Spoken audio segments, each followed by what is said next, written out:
Penguin Random House Audio presents The Walls Have Ears, the greatest intelligence operation of World War II, by Helen Fry. Read for you by Gilpin. Dedicated to the secret listeners who fled Hitler and worked for British intelligence, and to the memory of Thomas Joseph Kendrick, MI6 spymaster. In wartime, truth is so precious that she should always be protected by a bodyguard of lies. Sir Winston Churchill. Prologue. Decades of Silence. Paratrooper. I was very amused yesterday when they, interrogation officers, showed me a drawing of the sloping ramp rocket projector. Infantry soldier. That doesn't convey anything at all. I've no idea how big it really is. Paratrooper. The track along which the projectile travels was tiny, just as the projectile was. You know, these heavy trench mortars, these grenades with a long wing. A projectile like that. How I laughed. I was quite helpless with laughter. The sloping ramp looks similar, but quite different. They know nothing about it, which is a relief to me. 11 March 1943.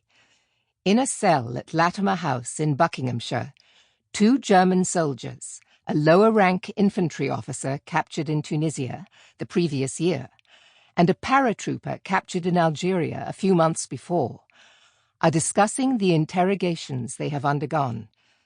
The previous day, British agents had hauled the paratrooper into an interrogation room and shown him a sketch of some rocket launch ramps.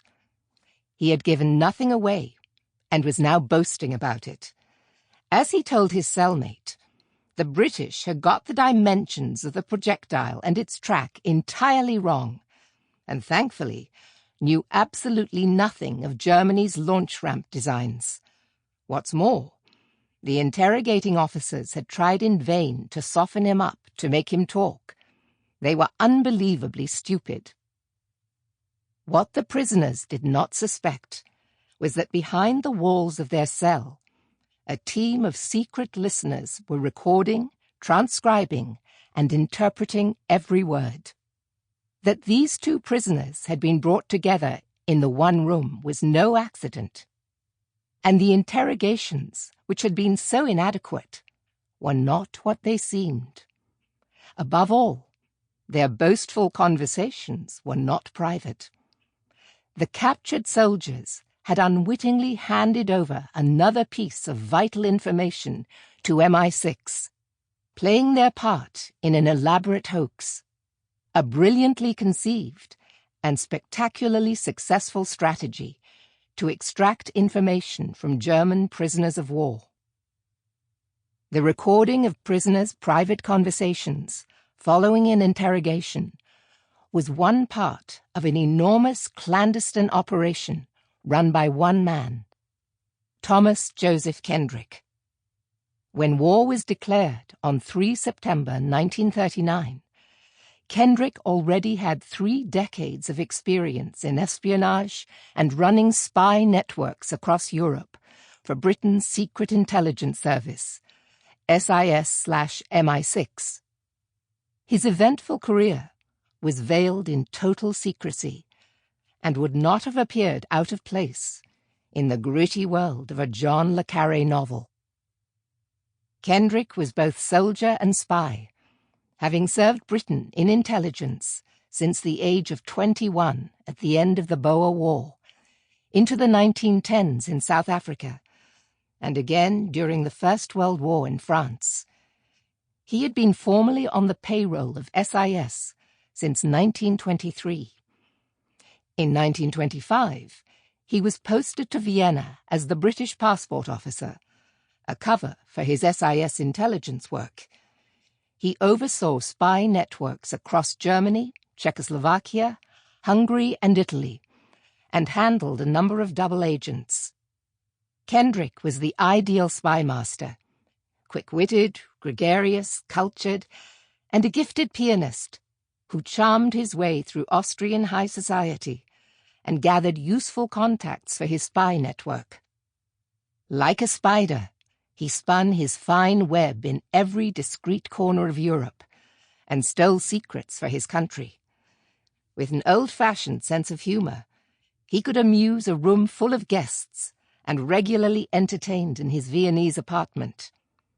Gregarious, yes, but he was also discreet, trained in the art of human espionage, and able to think on his feet.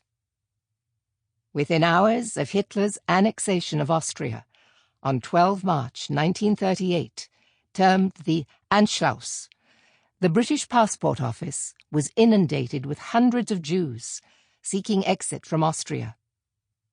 Kendrick struggled to run his spy networks and send intelligence back to MI6 chief Hugh Quex Sinclair in London, because he and his staff were working up to 12 hours a day to save the country's Jews and political opponents of the Nazi regime. Foreign Office reports credit them with saving between 175 and 200 Jews a day, something for which they have yet to be fully recognized. Kendrick forged documents to enable the country's Jews to emigrate, even if they did not qualify, and stamped and approved their papers, including applications that were not complete. Adolf Eichmann, who later masterminded the final solution, had been dispatched to Vienna with orders from the Führer to rid Austria of its Jews by actively assisting their emigration. Eichmann turned to Kendrick as the British passport officer who could aid his plan. He struck a deal with Kendrick in which 1,000 Jews were given illegal visas to enter Palestine without the knowledge of the British authorities. Palestine was a thorny issue for the British, with strict quotas at the time. Kendrick was acting on humanitarian grounds, but was reprimanded when the Foreign Office discovered his actions over Palestine. Kendrick became the Oskar Schindler of Vienna.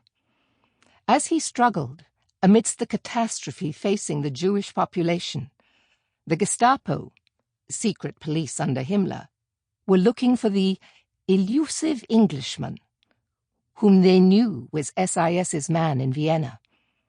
In August 1938, Kendrick's luck ran out. He was betrayed by one of his own agents, Tuchek, who was acting as a double agent.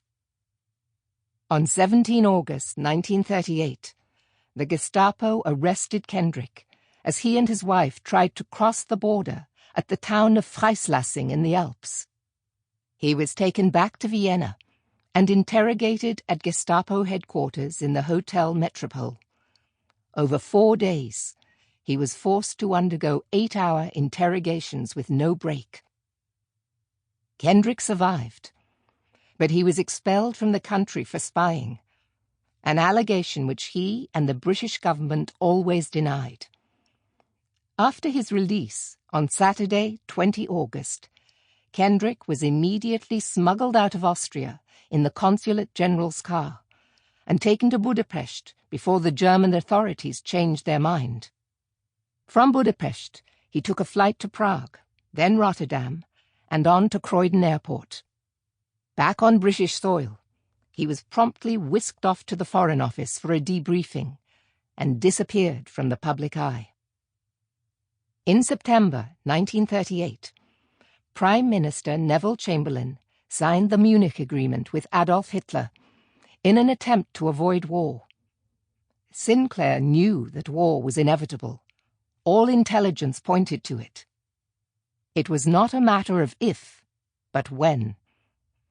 With pragmatic foresight, he purchased Bletchley Park in Buckinghamshire from his own private funds.